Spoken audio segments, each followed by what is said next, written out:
E aí, gostou da última aula? Essa é a segunda aula do curso de Code Igniter aqui do DevMedia. Nessa aula, você vai aprender sobre os controllers, sistema de URLs do Code Igniter e, de quebra, já escreveu o seu primeiro controller. Se você já curtiu a ideia da aula, deixa um like pra gente, compartilhe com seus amigos e qualquer dúvida, não esqueça de comentar.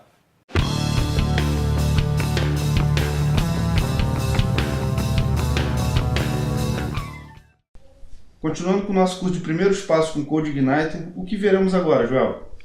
Agora nós vamos começar a explorar a estrutura do framework para entender melhor como é que ele funciona.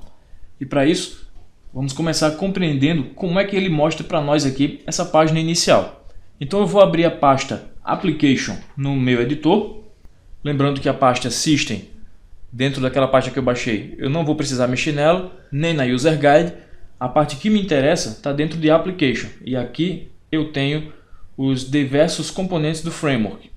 Esse editor é o Visual Studio Code, ele é gratuito e multiplataforma, mas por estarmos trabalhando aqui com PHP, você pode utilizar o editor de sua preferência. Então, quando nós acessamos lá a raiz do nosso projeto, o endereço base, ele mostrou para a gente uma mensagem inicial. Como ele faz isso? Primeiramente, temos que entender que os elementos que tratam as requisições do usuário são os controllers.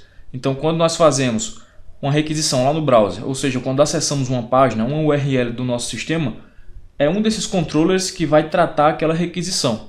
Nesse caso, ele traz por padrão o controller Welcome, que possui uma função index. E essa função index carrega uma página de boas-vindas, que é exatamente aquela página que nós vemos lá.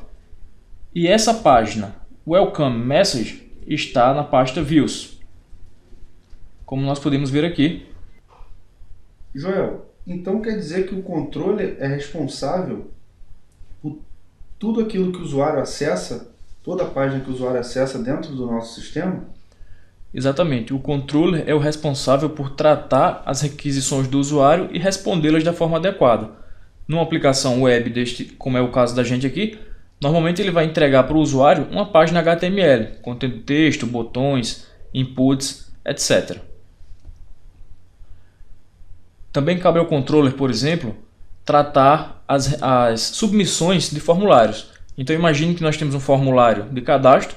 Quando o usuário envia seus dados, é também o controller que vai receber esses dados e tratar mais essa requisição.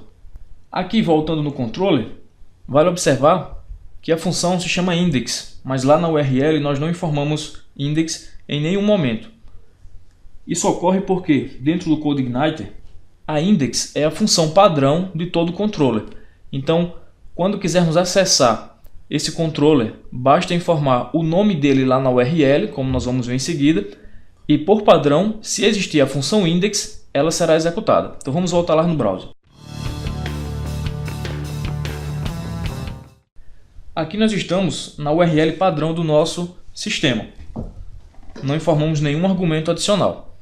Se executarmos, por exemplo, index.php, que é aquele arquivo raiz do nosso sistema, e como eu falei, ele é responsável por direcionar as requisições do usuário para os controllers, veremos que ele continua exibindo a página inicial. Por quê? Porque ele traz por padrão aquele controller inicial, e quando nós acessamos o index.php, ele direciona para aquele controller, que como nós vimos, vai receber a requisição e responder com a função index. Lembrando que o nosso controller tem o nome welcome, se informarmos isso aqui na URL também, ele também vai direcionar para aquela função. Então esse é o padrão de URLs do Code Igniter. O endereço base, /index.php, o nome do controller. Aqui, adicionalmente, podemos ainda informar o nome da função que nós queremos acessar. Por exemplo, index. E, novamente, caiu lá naquela função que a gente viu. Joel, mas essas variações nós só vamos conseguir fazer por causa do index, né? Outros controllers não teremos tantas opções para acessar, certo? Perfeitamente. No caso aqui, o welcome é o controller padrão. Por isso que se nós acessarmos apenas o index.php ou a raiz, ele vai direcionar para o welcome. Se tivermos outros controllers, como nós vamos ver, ele não vai ser executado por padrão aqui. Teremos que informar o nome dele, bem como a função index. Ela é a padrão de todo controller. Então, se tivermos outras funções aqui, elas não serão executadas nesse endereço base. Teremos que informar também o nome da função. Então vamos fazer isso, vamos criar outra função para ver como é que funciona. Então de volta aqui ao nosso editor, dentro do meu controller welcome, vamos criar outra função, seguindo o mesmo padrão aqui da index. Aqui nós temos o código dela. Perceba que o nome dessa função é sobre. Então nós vamos acessá-la lá na URL, colocando /sobre após o nome do nosso controller. E ela simplesmente vai imprimir na tela lá uma mensagem. Vamos voltar no browser para ver como é que isso funciona. Aqui no browser, após o nome do meu controller, eu vou colocar o nome da função que nós criamos. E está aqui a mensagem que ele exibiu para nós. É importante a gente entender esse sistema de URLs do CodeIgniter, pois vamos precisar dele com frequência durante o desenvolvimento das nossas aplicações.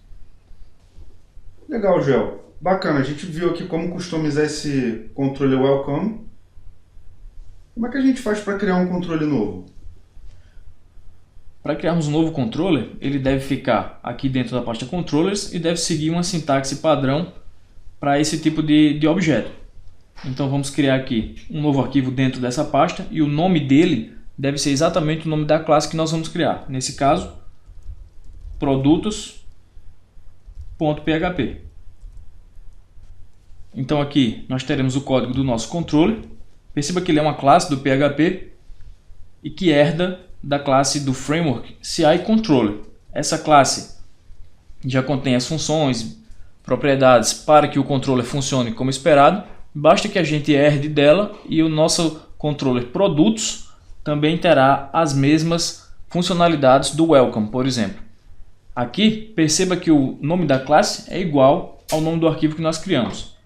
Temos aqui também uma função chamada index, assim como tínhamos lá no welcome, e ela imprime uma mensagem na tela para nós. Joel, aquela segunda linha ali, qual é o objetivo dela? Como nós vimos no início, o index.php é quem direciona as requisições para os devidos elementos dentro do framework, como controllers e os controllers por modules, views e assim por diante. Essa linha impede, por exemplo, que o usuário tente executar diretamente o nosso arquivo PHP que contém o nosso controller, uma vez que esse não é o objetivo dele, ele deve ser carregado dentro da estrutura do framework. Ah, entendi. Então essa parte aí é para a questão de segurança da nossa página. Exatamente. Assim o nosso projeto vai funcionar como esperado lá no nosso browser. Legal. Vamos testar esse código? Vamos lá. Como vimos, para acessar o meu controller, eu preciso informar o nome dele aqui na URL, depois do index.php. E o nome do controller que nós criamos é produtos. Se eu acessar aqui, ele trouxe aquele retorno para mim. Lembrando que lá nós tínhamos a função index. Por isso que ele retornou aqui a partir da URL /produtos. Da mesma forma, poderíamos criar outras funções e as acessaríamos a partir daqui. Legal. Então, se não tivesse aquela função index, essa página de produtos não seria carregada automaticamente. Exatamente. Eu teria que necessariamente informar o nome da função. Bacana. Legal, hein, Joel? Então, nessa aula, nós aprendemos a criar controles no CodeIgniter. Inclusive, acabamos de criar um controle aqui de produtos. Então é isso. Na próxima aula, a gente continua com o nosso curso. Até lá!